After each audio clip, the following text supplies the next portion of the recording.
Okay, so hope all are fine and nice. चलो ठीक है, मैं आपके साथ में सर? आज यस सर हमने लास्ट लेक्चर में लेन ऑन द रूफ में फर्स्ट पैराग्राफ कर दिया था sir. Okay, rain on the roof किया था यस हमने। ओके ओके ओके ओके, तो रेन ऑन द रूफ कर लेते हैं, चलो नो प्रॉब्लम। उसके बाद में सेकंड पैराग्राफ में आए, हाँ सेकंड हाँ फिगर, पैराग्राफ में। Fine fine fine. ये बेटा कौन से चैप्टर में है, कौन से पेज नंबर में है? Sir sir 41। नहीं नहीं पेज नंबर नहीं नहीं, 41 कौन से, ओके, कौन से Beehive. यूनिट की ये पोयम है, कौन से यूनिट की है, Beehive. कौन से चैप्टर के पास में है? सर हमने Chapter 3 के के बाद पास। ठीक है ठीक है ठीक है, हाँ हाँ Unit हाँ, 1. ओके Sir, ओके, मैं शेयर करता हूँ, ओके नो प्रॉब्लम। मैं जरा स्क्रीन शेयर कर देता हूँ और मैं आपको पूरी poem yes madam. Sir sorry to interrupt you sir, 5 minute के लिए रिकॉर्डिंग बंद करेंगे, बच्चों को कुछ इंस्ट्रक्शन देना चाहिए। जी जी जी, जस्ट 1 मिनट, जस्ट 1।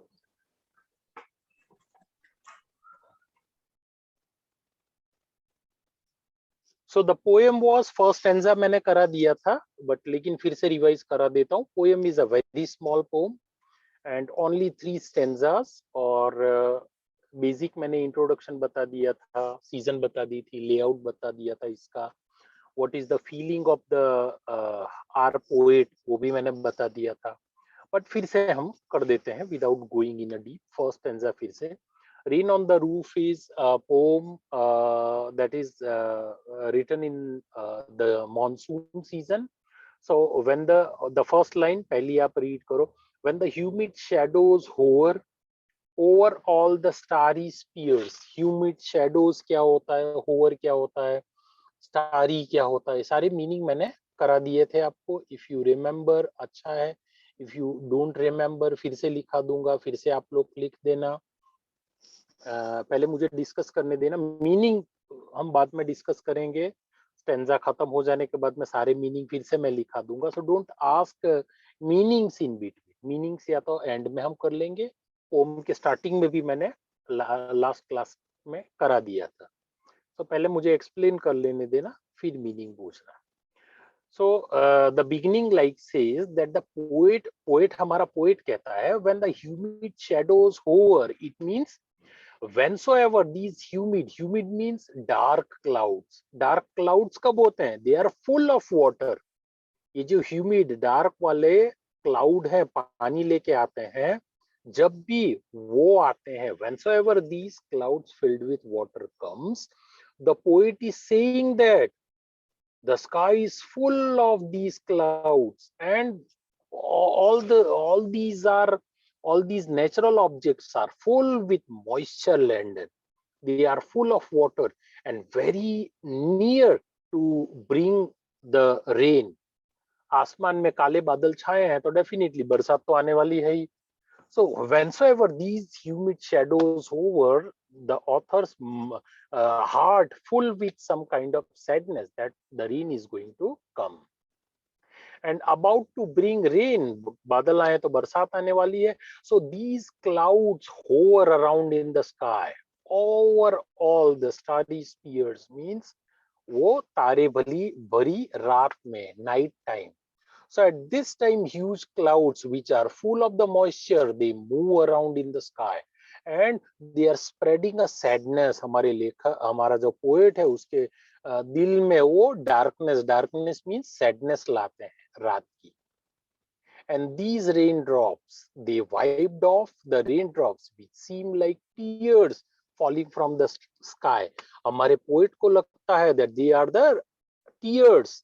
जैसे इंसान रोता है, आंसू गिरते हैं, वैसे they are the raindrops falling from the sky. And the poet is comparing these raindrops with the tears. और उसके बाद में बोलता है these dark sky which seem to be very sad, it appears that it is carrying the raindrops and it is shedding the tears. उसके साथ में वो बोलते हैं कि it is like a blessing.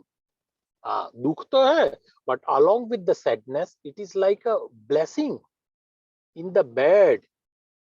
Blessing क्या है? बरसात आए ठीक है, आपके बाकी सारे काम छूट गए, बट व्हाट इज ब्लेसिंग कि स्कूल नहीं जाना पड़ा, मैं अपने घर पे रेस्ट करूंगा, एंजॉय करूंगा. So it's a blessing in disguise. What is the blessing? To lie down in the bed in a very cottage chamber bedroom, यानी छोटे से कॉटेज के अंदर, बेड के अंदर lie down. और मैंने बताया था, and listening to the sound made by these raindrops falling on the roof and pillow दबा के, what is the bliss, enjoying the rainfall. ये पहला स्टेंजा था जो हम कर चुके थे. Now second stanza. So every tinkle on the shingles has an echo in the heart. पहले दूसरी line, has an echo in the heart. Echo means echo, repeated sound. जैसे हम बोलते हैं ना, तो sound is echoing, हम बोलते हैं. So every tinkle that shingles.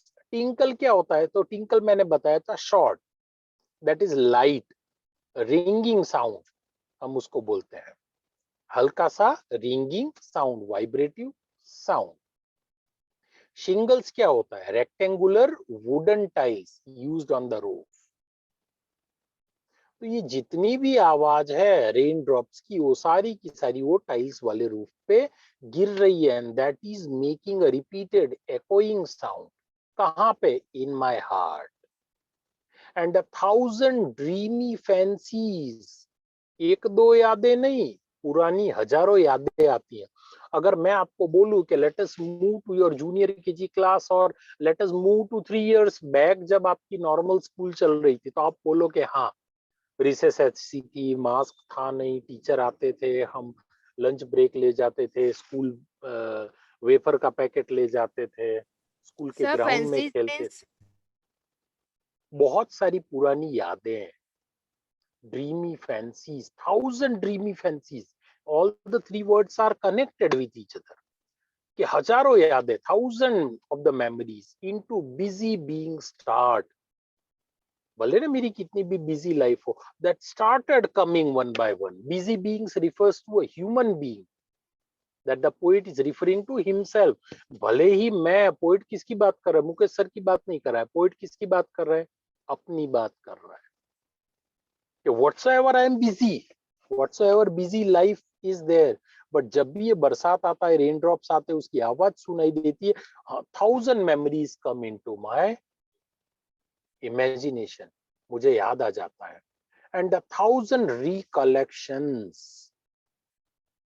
So whenever he hears these falling of the raindrops, the sound repeats in his heart. और बहुत सारे dreams, maybe they are fanciful, various imaginations है. ठीक है? So he is ending the sound in the rain, which is creating. So dream in his mind. So he recollects many of the memories of the past, and which is coming back into the mind as a dream, सपने की तरह. And 1,000 recollections wave their air threads into woof. Woof means the thread woven across the loom pattern, the sound of the raindrops falling on the roofs. Woof यानी जो बरसात की बूंदे, raindrops हमारे यहाँ पे गिर रहे हैं रूफ पे, उसकी बात कर रहा है. तो ऐसे 100,000 of the recollections, they wave, एक दूसरे के साथ जुड़ते जाते हैं on the roof. So as I listens to the patter, patter यानी बरसात की बूंदे, पटर पैटर, तो वो पैटरिंग बरसात की बूंदे जो सुनाई देती है of the rain upon the roof. So he is recollecting 1,000 of the memories which is coming back and which is coming into his mind as a dream. बहुत सारी यादें बचपन की आपके ब्रेन में आती है, लास्ट ईयर की आती है, लास्ट मंथ की आती है. So he says that as he listened to the patter of these raindrops on the roof, so he has many new dreams in his mind, and the memories of the past come back into the form of the dream. नए idea तो आएंगे ही आएंगे, definitely आएंगे आपके दिमाग में, लेकिन कुछ पुरानी मेमोरीज भी याद आ जाती है. तो थर्ड जो स्टेंजा है उसके अंदर ऐसी ही उसको एक पुरानी मेमोरी याद आएगी. नए थॉट तो व्हाट अ ब्लीस, पिलो दबा के सोना एंड लिसनिंग द साउंड, ये सब तो करंट है. आगे क्या होगा वो भी आएगा. But he is more interested, उसके दिमाग में क्या आ रहा है, तो एक पास्ट मेमोरी आ रही है।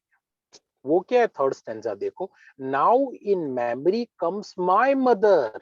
अब मेमोरी में नया थॉट क्या आया, ठीक है, बट पुराना थॉट ही wanted to express to us, my mother, उसकी मम्मी उसको आ रही है। Now in memory comes my mother as she used in years agone, years agone, बहुत सारे, मम्मी जो करती थी बहुत सारी पुरानी यादें चली गई। पुरानी मेमोरी में क्या था, मम्मी क्या करती थी, वो सब फिर से इसको याद आ जाता है। To regard the darling dreamers, regard, ये इसके अंदर बताता है that is a good memory of mother. She used to consider, ये जो इसकी पोएटेस है फीमेल है, she used to consider him as a darling and she would let him sleep till daybreak and have sweet dreams। Mummy क्या करती थी, सो जा बेटा, सो जा, बरसात आ रही है, सो जा, सपने देखता रहे। तो मम्मी ऐसी थी, ड्रीम करने देती थी, ठीक है। और ये जो साउंड है, सुनते रहो रेन ड्रॉप्स आता रहे। तो इसको ऐसी बहुत सारी पास्ट की मेमोरीज इसको याद आती है। ओ आई फील, सॉरी, एक और वर्ड आता है एरी। एरी क्या है, बिफोर, एरी का सिंपल मीनिंग, ये बहुत पुराना ओल्ड पोएटिक वर्ड है, कुछ स्पेसिफिक पोएट थे ऐसी वोकेबलरी को यूज करते थे। A very simple is ere means before. So years agone, to regard the darling dreamers, Eri, she left them till the dawn. Oh, feel her fond look on me as I list to this refrain, which is played upon the shingles by the patter of the rain. List yani again listen. Refrain yani a repeated part of the song. ये हमारा poem का song है। So here the poet can still feel that his mother is looking at him, mummy आज भी देखो ऐसा लग रहा है मुझे देख रही है। So as he listens to the song made by the rain drops falling on the roof of his room, the sound of the rain makes him correlate his past. अभी जो बरसात आ रही है ना, बरसात को पास्ट के साथ में कंपेयर कर रहा है। पुरानी मेमोरीज की, मम्मी के टाइम पे भी ऐसे बरसात आती थी और मैं ऐसे सो जाता था, used to sleep, and that is why the poet is moved by the sound of the raindrops।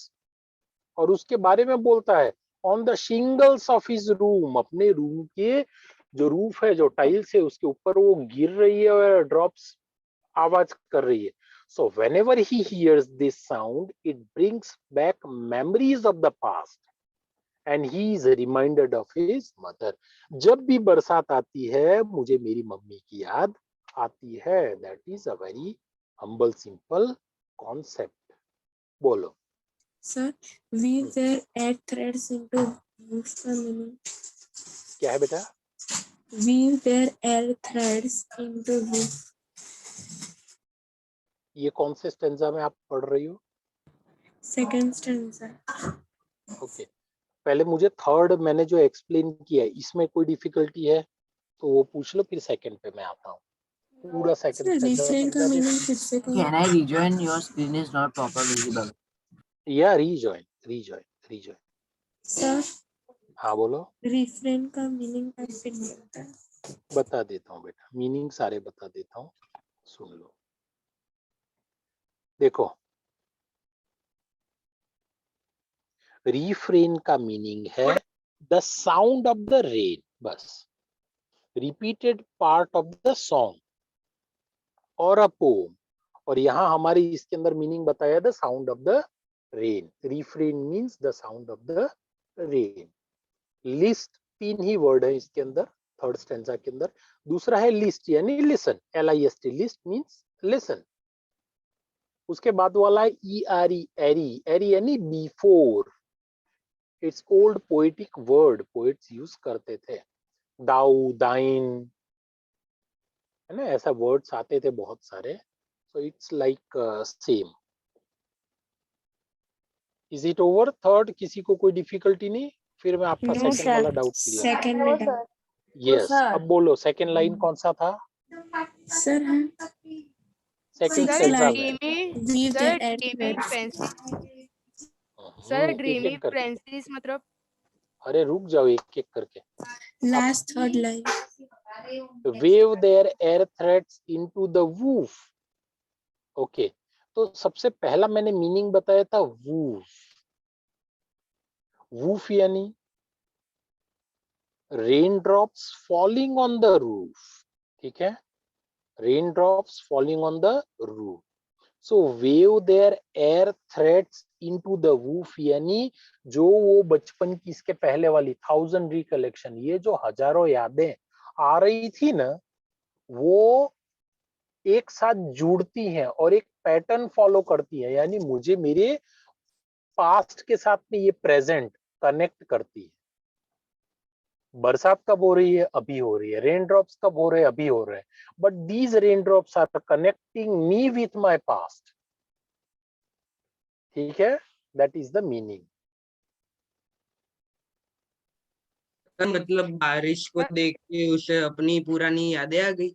Yes yes yes yes, ये लाइन, दीज लाइंस, यही सबसे इंपॉर्टेंट लाइन है। Sir, I'm joining from other device. Please take note. हाँ हाँ बेटा, सबको add कर sir दूंगा। थर्ड लाइन में जो है ना ड्रीमी फ्रेंसिस मतलब ड्रीमी फैंसीज यानी जो वो ड्रीम करता है, जो वो सपने देखता है। ड्रीमी फैंसीज यानी जो भी वो सपने देखता है, जागते हुए या सोते हुए, पास्ट के बारे में। सर ये मेन स्टोरी पूरी पास्ट की है ना, पास्ट से हाँ, कंपेयर हो बरसात, रही है। देखो मैं बता रहा हूँ, मुकेश सर सो रहे हैं, सॉरी मुकेश सर अपने घर आए, बरसात हो गई, रेनफॉल स्टार्ट हो रही है, और रेनफॉल स्टार्ट हो गई है तो मुकेश सर क्या करेंगे? आहा, रेन ड्रॉप्स को सुनेंगे और उसके बाद में पिलो लगाएंगे, सो जाएंगे। मुकेश सर को लगेगा कि जैसे इंसान रोता है ऐसे क्लाउड्स भी रो रहे हैं, लेकिन उसके साथ में उसको याद आएगा कि वो भी दिन कितना अच्छा था जब मेरी मम्मी थी, मैं छोटा था, और मम्मी सोने देती थी कि ठीक है बरसात में जाके रेन ड्रॉप्स में भीगेगा, उससे अच्छा है सो जा घर में। सो आई एंजॉइंग, तो उसको उसकी मदर याद आ जाती है। ये जो हमारा पोएट है अपनी मम्मी को मिसिंग अ लॉट, और उसके साथ में उसको उसका चाइल्डहुड याद आ जाता है। बचपन सबको अपना अच्छा लगता है, जैसे जैसे आप बड़े होते जाओगे आपको थोड़ा अच्छा नहीं लगेगा, आपकी चाइल्डहुड मेमोरीज आपको ज्यादा अच्छी लगेगी। सो हमारा से ऑथर इज ऑल्सो, हमारा पोएट भी ऐसा ही सोच रहा है। Is there any other difficulty? Sir. No, हाँ, sir. Sir, last paragraph में last second line है ना, which is played upon the shingles, उसका में वो लाइन का मतलब समझा? ओके, विच इज जैसे है ना, उसके आगे वाली लाइन देखो, O I feel I her found look on me as I list to this refrain which is played upon the shingles।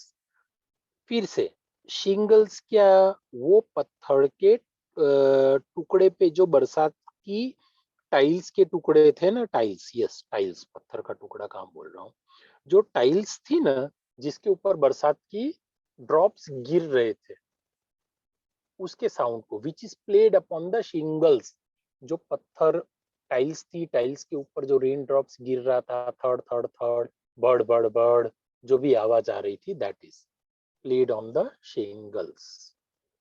Okay, sir.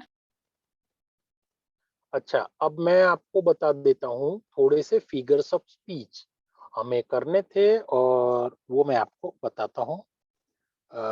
आई ये मैं बंद कर रहा हूँ, ठीक है। थोड़े से फिगर्स ऑफ स्पीच अब हम डिस्कस करेंगे, जो ज्यादा बेटर होगा हमारे लिए। सर स्क्रीन So, शेयर करो ना। स्क्रीन शेयर नहीं करना बेटा, मुझे देखो लाइव फिगर ऑफ स्पीच अब मैं लिखा नहीं रहा हूँ, आपको समझा रहा हूँ, which is more important. Screen share नहीं करना।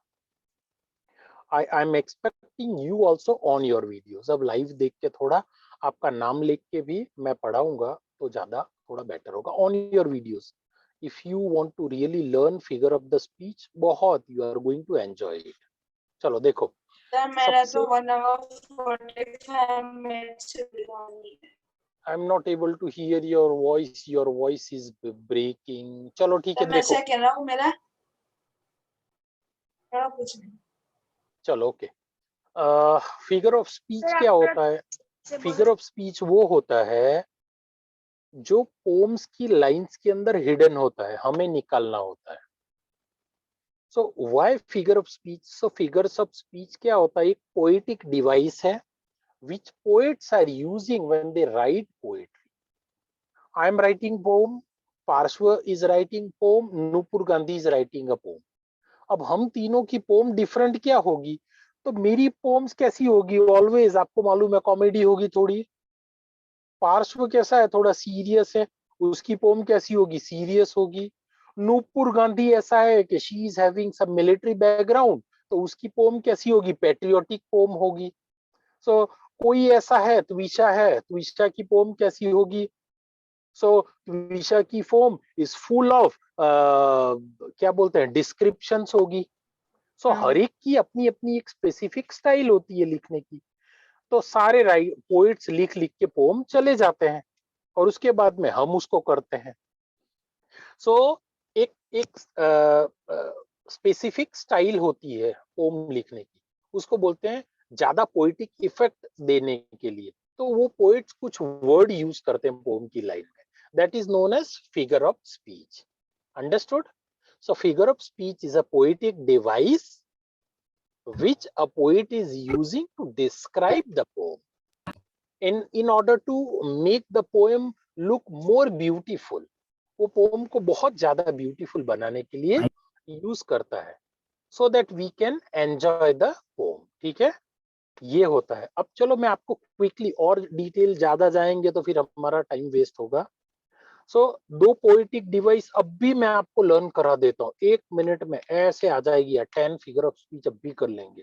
वीडियो ऑन रखना, जिसने भी वीडियो ऑन नहीं किया उसके ब्रेन से मैं ऐसे करके, मुझे मालूम है जादू भी आता है, मैं मैजिशियन था पहले, टीचर बाद में बना हूँ, और मैजिक करके आपका ब्रेन से सारा मैं साफ कर दूंगा। सो वीडियो ऑफ किया ना तो गए, याद रखना, सब भूल जाओगे, सब भुला दूंगा। हाँ, सो वन बाय वन। बहुत से दो लोगों के ऑफेंस है, क्या हुआ? बहुत सारे लोगों को, 5-6 लोगों के वीडियो। मैं तो मतलब पूरे 9 पूरे 10 आपकी पूरी मेमोरी साफ कर दूं, मेरे पास इतना ऐसा मैजिक आता है। ठीक है, आप 10th वो आपका 9th पूरा हो जाए एनुअल एग्जाम, फिर मेरे पास आना, मैं मैजिक सिखाऊंगा। चलो ठीक है, 1-2 देखो महीने चलो के बाद मिलेंगे। चलो चलो चलो चलो। हाँ, पहला फिगर ऑफ स्पीच है हमारा सिमिली, दूसरा है मेटाफर। अब सिमिली और मेटाफर लर्न करने के पहले, सीखने के पहले, सिखाने के पहले मैं आपको एक एग्जांपल बताता हूँ, वो याद रखना, सिमिली मेटाफर दोनों आ जाएगा। आप सब लोग बोलो, my father is like Hitler of my house. बोलो तो। My father My is father is My father is like Hitler of the house. हाँ ओके, दूसरा सेंटेंस एक साथ बोलो, my father is Hitler of my house.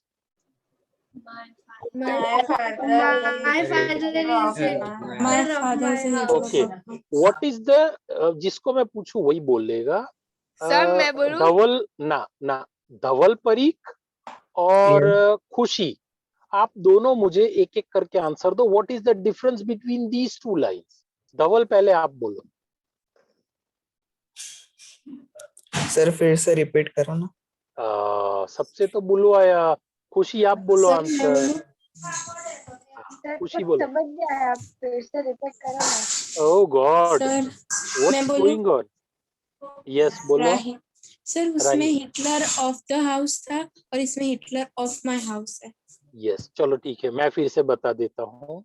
मैंने आपसे 2 line सबसे कहा कि रिपीट आफ्टर मी। सर मैं बोलूं? मैं समझाऊं सर? नहीं, अब समझाना नहीं, अब समझने का टाइम है, बिकॉज इट इज 4:18। पहली लाइन मैंने आपको बोली, my father is like Hitler of my house. दूसरी मैंने बोली, my father is Hitler of my house. ठीक है, सो पहली लाइन के अंदर मैंने एक वर्ड यूज किया लाइक, दूसरी लाइन के अंदर मैंने लाइक वर्ड यूज किया नहीं। अंडरस्टूड? सो पहली वाली लाइन है दैट इज सिमिली, दूसरी वाली लाइन है मेटाफर। अब इसकी डेफिनेशन मैं आपको बता देता हूं। When a comparison is made using 3 words like, so, as, that is simile. जब मैं किसी को किसी से कंपेयर करूं और 3 वर्ड यूज करूं, like, so, as. My father is as great as Hitler, my father is so great, my father is more so great than Hitler. So like, so, as, like, so and as, इन तीनों word को मैं use करूं, एक Hitler, एक Hitler, एक मिटलर, मुझे किसी से कंपेयर नहीं करना है। माय फादर इज डायरेक्टली बोल दूं, that is metaphor. So now definition आपको बता देता हूं। सिमिली, अब आपको मेन फिगर ऑफ स्पीच पहला simile. So when a direct comparison is made using 3 words like, so, as, that is simile. And metaphor is an implied simile. So metaphor क्या होता है? डायरेक्ट कंपैरिजन नहीं होती है। Without using like, so, as, 3 word को बिना use किए comparison कर दो इनडायरेक्टली, वो होता है मेटाफर। आई थिंक अब सबको क्लियर हो गया है what is simile and what is metaphor. Metaphor में लाइक एज सो से कंपेयर किया तो आता ही नहीं, लाइक, सो, एज मेटाफर में आएगा ही नहीं, बिना उसको यूज किए कंपैरिजन होगी। और सिमिली के अंदर लाइक, सो, एज 3 वर्ड को यूज करके कंपैरिजन होती है। ठीक है? Okay sir. यस Okay, अभी sir. किसको नम्र, कर्तव्य, ध्रुव, कोई difficulty? Simile No, metaphor sir. में no ma'am, no sir. Simile क्या होता है? डायरेक्ट कंपैरिजन होती है। और मेटाफर क्या होता है? डायरेक्ट कंपैरिजन नहीं होती। Metaphor is an implied simile, implied, indirect होती है कंपैरिजन। अच्छा, सिमिली और मेटाफर का एक और एग्जांपल दे देता हूँ। हाथी जैसा मोटा नहीं। कोई मोटा लड़का आपने देखा या मोटी गर्ल देखी? ठीक है, मोटा लड़का ही लेते हैं, गर्ल्स को दूर रखते हैं अभी। कोई मोटा लड़का दिखा तो उसको बोलते हैं अबे हाथी जैसा मोटा है ये तो। अंडरस्टूड? हाथी जैसा मोटा, like elephant, as fat as elephant. तो एज एंड लाइक आ गया, As fat as so like. Fat as elephant, Simile. Simile आ गया। और मेटाफर, जैसे अबे like है। मोटे हाथी, अबे मोटे हाथी, that is metaphor. Metaphor. Okay, so this उसे इज इन। मोटे जैसा है। He is a giant elephant. मोटे जैसा नहीं है, मोटा ही है। अंडरस्टूड? चलो, okay. So this is simile and that is metaphor. इसमें अभी किसी को कोई डिफिकल्टी हो तो मुझे पूछो, फिर मैं दूसरे फिगर ऑफ स्पीच पे आता हूँ। No, sir, no difficulty. No sir. Okay, आज मिनिमम 8-10। ओके, सो अब दूसरा सेकेंड पार्ट आता है आपके होमवर्क का। हाउ टू या फिगर ऑफ स्पीच की मास्टरी कैसे करना। तो एक बात याद रखना, एक क्लास में कभी आपको फिगर ऑफ स्पीच आएगा नहीं। आज आप पेंसिल लेना, आपकी टेक्स्ट बुक ले लेना, और सारी जितनी भी पोम की लाइन्स है उसको रीड करना, और जहां भी लाइक, सो, एज कंपैरिजन आता है वहां लिख दो सिमिली। जहां कंपैरिजन आती है लाइक, सो, एज नहीं आता है वहां लिख दो मेटाफर। डन?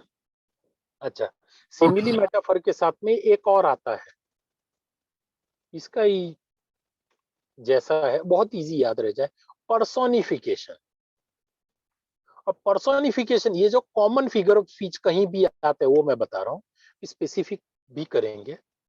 तो सबसे उसके बाद वाला थर्ड नंबर है पर्सोनिफिकेशन। आपने सुना होगा कि yeah, my mobile phone is calling me, my watch is saying me, Mukesh sir, it's too late. ठीक है, my tea is calling me, come and drink me, my fan is laughing on me, my textbook is very sad. ऐसे बहुत सारे words हैं। what these words indicates? आपको मालूम है notebook कभी बोलेगी नहीं, टेक्स्ट बुक बोलेगी नहीं, फैन बोलेगा नहीं, वॉच बोलेगी नहीं, मोबाइल बोलेगा नहीं, because all are non living. Living के साथ कंपेयर किया। यस, सो हमारा अगला फिगर ऑफ स्पीच भी वैसा ही है, personification. What is personification? So when non living things are given human feeling, action, emotion, ये सब दिया जाता है, that is known as personification. So when non-living things are given human quality, feeling, action and emotion, उसको बोलेंगे। एक हमारी ball pome आपके में क्या थी, विंड थी या बॉल आई थी एग्जाम में? Wind. विंड आई थी। विंड। तो विंड में पर्सोनिफिकेशन भी है, पर्सोनिफिकेशन भी है। Wind was talking, the author is talking to the wind. So आप नॉन लिविंग थिंग से जब बात करोगे, आपके छोटे क्लासेस में बहुत सारी ऐसी पोम थी जो आपको रिमाइंड कराती थी पर्सोनिफिकेशन। सो जहां भी नॉन लिविंग थिंग के से बात करता हुआ ऑथर दिखे, या नॉन लिविंग थिंग मूव करती हुई दिखे या बोलती हुई दिखे, या उसके अंदर कोई लिविंग थिंग जैसा कैरेक्टरिस्टिक्स आए, that is known as personification. ठीक है, अभी कोई डिफिकल्टी किसी को पर्सोनिफिकेशन में ना समझ में आया? No, sir. No, sir. No difficulty. Okay, आप होमवर्क में ये डेफिनेशन जो मैंने बताई है वो दिमाग में रखना, या डेफिनेशन कहीं लिखी होगी आपके आप पास। डेफिनेशन ग्रुप में भेज देना। बेटा ग्रुप में भेजूंगा नहीं, आपके पास बुक्स होगी ही।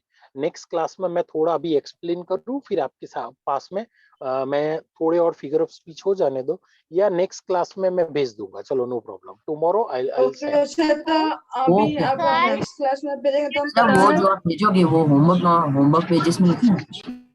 वो लर्न करना आप। जो मैं वर्कशीट भेजूंगा या होमवर्क सर। जो स्पेसिफिक दूंगा वो अभी मैं भेज रहा हूँ। आपने डिमांड किया कि सर भेज देना डेफिनेशन, ये आपके पास बुक में है ही, 100% है। फिर भी आपको अगर चाहिए तो मैं एक वर्कशीट के फॉर्म में भेज दूंगा सारी डेफिनेशन, नोट्स के फॉर्म में। वर्कशीट को हमको लिखना है। नहीं, वो लर्न करने के लिए भेजूंगा, लर्न करने के लिए भेजूंगा।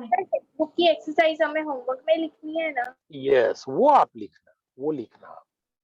पेपर जो भी मैं पढ़ा रहा हूँ, जो स्पेसिफिक होमवर्क है मैं आपको दूंगा। अभी मैं जो दे रहा हूँ वो सुनो। आपने बोला ना कि सारे लेसन्स यस, सारे ये लेसन्स होमवर्क है लिखने मेरा। हैं नोटबुक में जो आप करवाओ, तो वो होमवर्क है क्या? वो हमको ट्यूशन में सबमिट करना है? यस, एक नोटबुक बनाना और उसके अंदर सारे जितने भी क्वेश्चन आंसर मिले थे उसको अच्छे से लर्न करके लिखना। सर हमको होमवर्क साक्षी मैम ने मना किया है फाइल है, फाइल क्या पेजेस बोल रहे हो?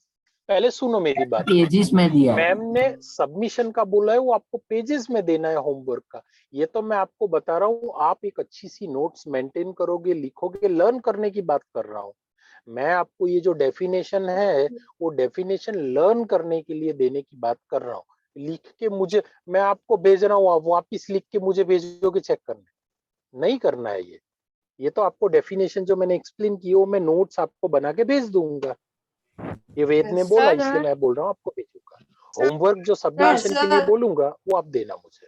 हाँ सर, ये जो क्वेश्चन आंसर से इसके देन ऑन द रूफ के क्वेश्चन आंसर से वो हम वो फाइल में लिखे ना पेपर्स में। अभी कुछ मैंने नहीं बोला है, मैं नेक्स्ट क्लास में आपको बोलूंगा सर लिखना है नहीं। आज अभी तक आपने कोई होमवर्क दिया नहीं है ना? बेटा सारा मैंने लर्न करने के लिए दिया था। इसके पहले जस्ट एग्जाम आ गई थी, फिर मैंने आपको बताया था एक अच्छी सी नोटबुक मेंटेन करना। और अभी मैं आज जो मैंने पढ़ाया है उसके क्वेश्चन आंसर मैं आपको सेंड कर दूंगा। वो आपको सीधा लिखना है, फिर वापिस आप मुझे चेक करने भेजो, वो नहीं है। जो मैं वर्कशीट भेजूंगा वो वर्कशीट आपको लिख के और सबमिट करनी है। सर क्वेश्चन आंसर से सर हाँ। वर्कशीट में जो क्वेश्चन आंसर है उसके आंसर में बना के लिखे चलेगा? बड़े अच्छा आंसर है, लिख के। That is best. I always expect कि आप वर्कशीट पे क्वेश्चन आंसर लिखें। टेक्स्ट बुक की सर तो एक्सरसाइज आप जो वर्कशीट सेंड करोगे वही हमें भेजनी है सबमिशन हाँ, के लिए? जो मैं बोलूंगा कि लिख के इंस्टीट्यूट पे भेज देना, पिन पेज पे, वो आप भेज देना बस। अंडरस्टूड? तो सर अभी तक सिवाय हमने कुछ जो आपको दिए वो सभी लिखने हैं। नहीं, अभी अभी कुछ तक नहीं लिखना है। अभी सर इस वर्कशीट पे पे सर वर्कशीट का आंसर नहीं लिखे बना के लिखे चलेगा ना? चलेगा। अच्छा चलो देखो, सुनो सर जल्दी। No no no no no no no no no, it's 4:28 and only 2 minutes left. अब डाउट मत करो, अब मैं बता रहा हूँ। मैं आपको बोलूंगा कि ये आप लिख के इंस्टीट्यूट में पिन पेज में सबमिट कर देना, उसको आप सबमिट कर देना, ठीक है? अभी वो ध्यान में रखना। अभी सबसे पहले मुझे फिगर ऑफ स्पीच करा लेने दो, 1 मिनट ही बाकी है। नेक्स्ट वाला फिगर ऑफ स्पीच है alliteration and repetition. Now what is alliteration and what is repetition? Alliteration यानी आपको बहुत बार आपने सुना होगा, विंड था ना, हाँ, what wind, wind when, so what is that? So 2 bar W W use हुआ है, दैट इज एलिट्रेशन। अच्छा, और जाने दो, एक आप जूनियर केजी वाले क्लास में थे, याद है? ओके, आपने पोम्स नर्सरी राइम्स पढ़ी थी, Johnny Johnny yes papa, twinkle twinkle little star, याद है ऐसा? यस हाँ। Yes. Yes sir. सो उनके अंदर क्या आता है? सो whensoever a consonant sound is repeated to give more poetic effect in the poem, that is known as alliteration. Chandu के चाचा ने चंदू की चाची को च च च, तो ऐसे जो हमारे कॉन्सोनेंट साउंड्स है, patter spatter Peter and Peter come for the patter and patter Peter patter, ये सब जो भी है ना हमारे, ये P P P, D D D, C C C, M M M, mister white was selling milk, so M mister and milk, ये क्या हो गया? एलिट्रेशन हो गया। और जो हमारे नर्सरी राइम थे, जॉनी जॉनी ट्विंकल ट्विंकल, ये सब रिपीटेशन हुए। So when consonant sounds are repeated to give more poetic effect या great poetic effect, that is alliteration. जब कॉन्सोनेंट साउंड रिपीट होंगे वो होगा आपका एलिट्रेशन। अंडरस्टूड? यस और जब एक ही Yes. वर्ड 2 बार रिपीट होगा, that is known as repetition. Okay, thank you very much. मेरा class, I think another teacher is waiting. Thank you very much. फिर से इसको नेक्स्ट क्लास में सर पोएम 1 का सॉल्यूशन भेजो ना, भेज द रोड दूंगा, नॉट टेकन वाला। भेज दूंगा, भेज दूंगा। चलो, thank you very much. Bye sir. Bye sir. Bye sir.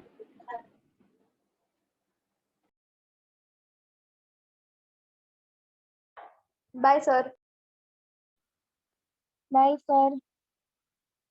Bye.